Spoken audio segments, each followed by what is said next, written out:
tardes a todos. Yo voy a dar un poquito de los resultados que hemos obtenido de este segundo artículo. El primero se enfocó mucho a lo que era los tipos de riesgos y las estrategias que adoptan los agricultores ante estos tipos de riesgos, ¿no? Actualmente estamos elaborando ese primer artículo, ya lo publicamos en Agrociencias, y actualmente estamos haciendo este segundo artículo que se enfoca mucho a lo que es la resiliencia en pequeños productores de maíz de temporal en México, ¿no?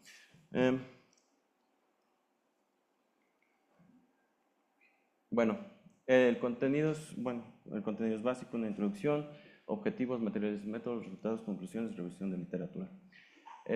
Como parte de la introducción, comento que pues, dentro de las actividades económicas, la agricultura es una de las que más sufre de diferentes tipos de riesgos, ¿no? Llámese riesgos en cuanto a la producción, llámese riesgos en cuanto al mercado, llámese riesgos en cuanto a políticos. Entonces, es necesario nosotros conocer estos tipos de riesgos para precisamente desarrollar estrategias, implementar soluciones, evaluar esas alternativas y si es necesario adaptarlas, ¿no? Esto con el objetivo de aumentar la resiliencia en lo que sería el sector agropecuario, ¿sale? A modo de objetivos, tengo un objetivo general que fue determinar los factores de resiliencia en pequeños productores de maíz de temporal en México. Como objetivos particulares tenemos precisamente identificar esas estrategias y esos riesgos que aquejan a esos pequeños agricultores, así como después clasificar a los productores dependiendo si es resiliente o no es resiliente, ¿no? En el primer objetivo utilizamos las variables de riesgos y consideramos todos los riesgos que pudieran afectar a la unidad de producción y también vemos o analizamos todas las estrategias que pudieran optar esos pequeños agricultores ante este tipo de riesgos. La forma en que se midió el objetivo número 2 es a partir de una serie de preguntas a manera de escala de Likert, donde se le cuestionó precisamente qué tan fácil es para él salir de un problema, si es que se recupera fácil de una situación adversa, si es que no se le dificulta tomar decisiones al momento de tener un desastre o un problema dentro de su unidad de producción y cómo él reacciona ante cambios en su entorno, ¿no? Entonces, estas preguntas fueron encaminadas precisamente a determinar si un productor tiene una mayor capacidad de resiliencia que otro productor, ¿vale? Como tercer objetivo, pues analizamos estos dos y tratamos de identificar lo que serían los factores que intervienen en la resiliencia de los productores, ¿no? Analizamos tanto factores como son las características propias de la unidad de producción, como lo sería el tamaño de la unidad de producción, si tiene un cultivo o tiene más de un cultivo, si usa mano de obra familiar, si contrata mano de obra externa a la unidad de producción. Vemos el perfil socioeconómico también del productor, edad, si es jefe o no es jefe de hogar, si en general, ¿no? Y vemos las estrategias, ¿no?, que vienen derivadas de este análisis. En cuanto a los materiales y métodos, se delimitó una muestra que salió de una población objetivo de 6.852 productores. Cabe señalar que cómo se determinó esta muestra, ¿no? Es muy interesante. Esto viene a través de un convenio de colaboración con Agroacemex y una serie de empresas encargadas de seguros en el sector privado, y lo que querían ellos era implementar un seguro paramétrico para pequeños productores, ¿no? Como sabemos, el sistema de aseguramiento en el medio rural se desintegró totalmente cuando desapareció el componente de atención a desastres naturales, y pues Agroacemex actualmente pues ya no es como una de las principales aseguradoras en México en cuanto al sector agropecuario, ¿no? Entonces surge la necesidad de dar un poco de certidumbre a las actividades agrícolas, y pues el seguro paramétrico surgió como una alternativa, ¿no? Y bueno, ¿por qué se escogieron Tabasco, Chiapas y Guerrero? Pues si sabemos, la superficie que tiene el país son aproximadamente 196.5 millones de hectáreas, ¿no? De las cuales en producción tenemos alrededor de 21, 23 millones de hectáreas, ¿no? De esas, el 74% es de temporal y el 26% restante es de riego, ¿vale? En cuanto a lo que sería a lo que nos compete en el sector de agrícola y en especial al cultivo del maíz, pues tenemos que de esas 21.22, 21, 23 millones de hectáreas, va a depender del Censo Nacional Agropecuario del CIAP, los datos varían entre ellos, pero 6.7 millones de hectáreas se dedican a la producción de maíz, ¿vale? De esas 6.7, 6 a producción de maíz blanco y lo que serían 0.7 a la producción de maíz amarillo, ¿no? Entonces, es importante porque en cuanto a la producción de cereales general, pues son casi 27 millones de toneladas, ¿no? Lo que representa un 87.8% del total de la producción de granos. Entonces, es algo interesante porque Guerrero es el séptimo estado productor de maíz y Chiapas y Tabasco, si no son los principales, son productores también, ¿no? Cabe señalar también que de estas 25.2 millones de hectáreas o de superficie agrícola, hay casi 4.6 millones de unidades de producción, ¿no? Entonces, bueno, por eso es la importancia. Entonces estamos hablando que son productores de temporal, son productores de maíz y lo que nos aqueja, ¿no? ¿Por qué? Porque esos productores, pues porque la mayoría de esos productores son productores que presentan una pobreza extrema, tienen un grado de marginación alto y pues de acuerdo con el Atlas Nacional de Riesgos, presentan diferentes tipos de riesgos, ¿no? Entonces eso los hace vulnerables y los hace más susceptibles a riesgos que otro tipo de productores como lo serían en el norte, ¿no? Entonces, bueno, aquí solo vemos, por ejemplo, que hay en Tabasco, en Tenosique, hay pocos, bueno, en Chiapas hay pocos desastres. Esto lo tomé del diario oficial de la Federación en cuanto a declaratorias de desastre natural y pues para hacer una declaratoria de desastre natural tuvo que haber ciertas afectaciones para la población, ¿no? Entonces puede que estas poblaciones hayan sufrido más fenómenos naturales, pero pues no fueron tan significativos, entonces no hubo una declaratoria de desastre natural, ¿no?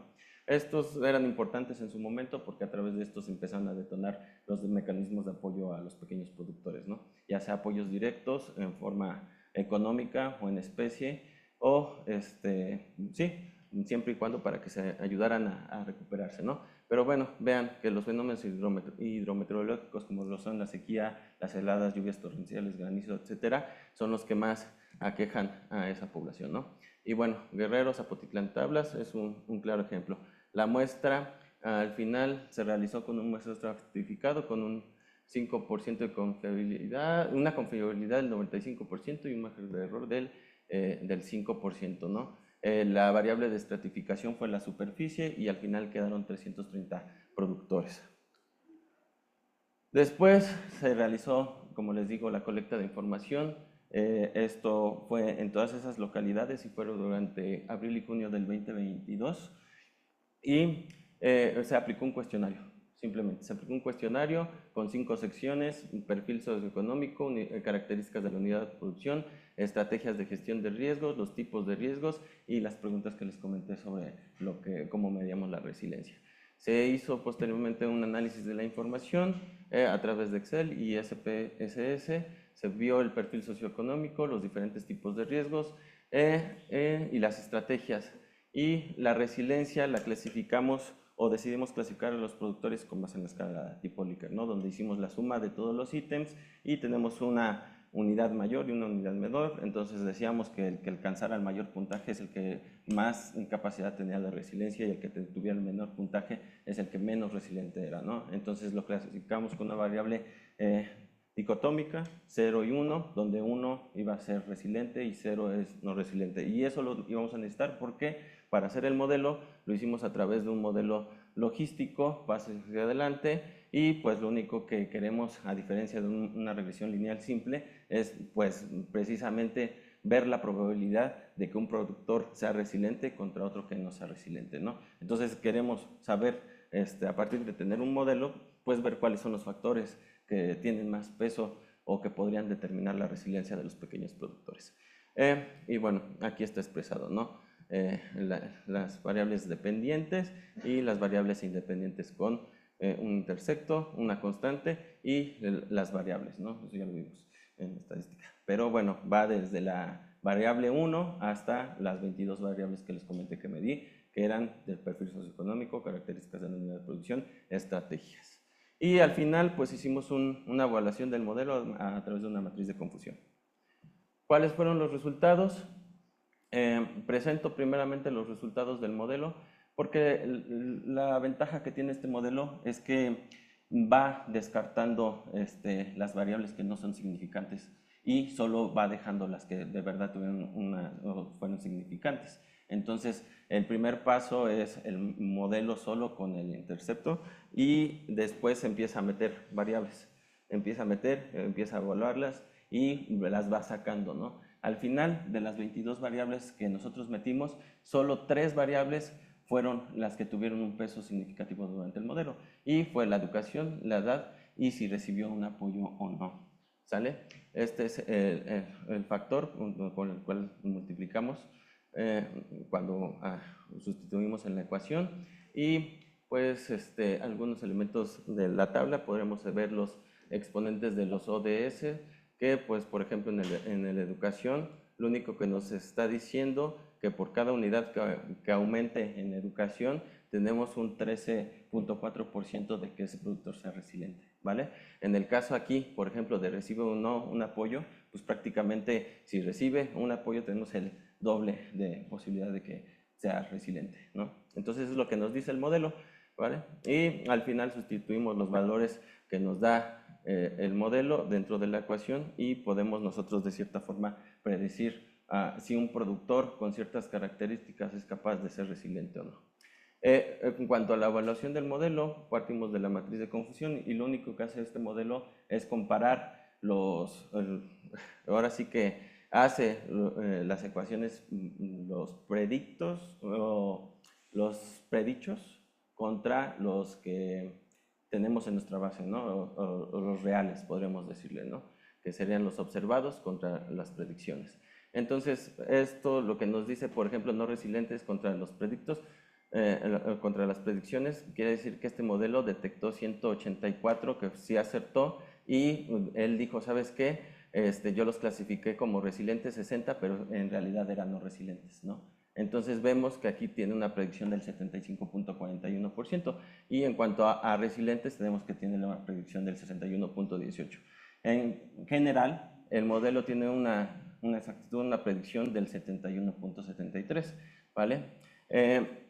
Este modelo clasifica mejor a lo que serían los productores no resilientes, ¿no? Y aquí hacemos un pequeño ejemplo de un productor con un cierto nivel de educación, con un cierto nivel de edad, y si recibe apoyos, y pues nos da que tiene un 54% de posibilidad de ser resiliente, ¿no?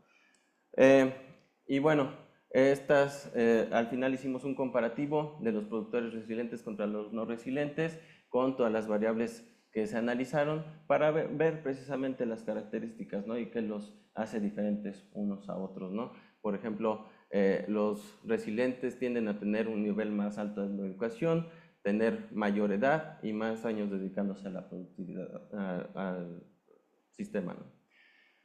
En conclusión, tenemos que esas 3 variables que salieron significativas, como la educación, la experiencia y el apoyo gubernamental, tienen que ser impulsadas, ¿no? O sea, tenemos que fomentar la capacidad de educación de los agricultores, ya sea con los hijos o con los propios agricultores, porque también estamos viendo que no son agricultores muy grandes. Entonces el problema que mencionan, por ejemplo, de relevo generacional, aquí no sale todavía como un problema. Yo lo vería como un problema dentro de 10 años, cuando ya esos productores no tengan la capacidad de poder producir, ya sería un problema.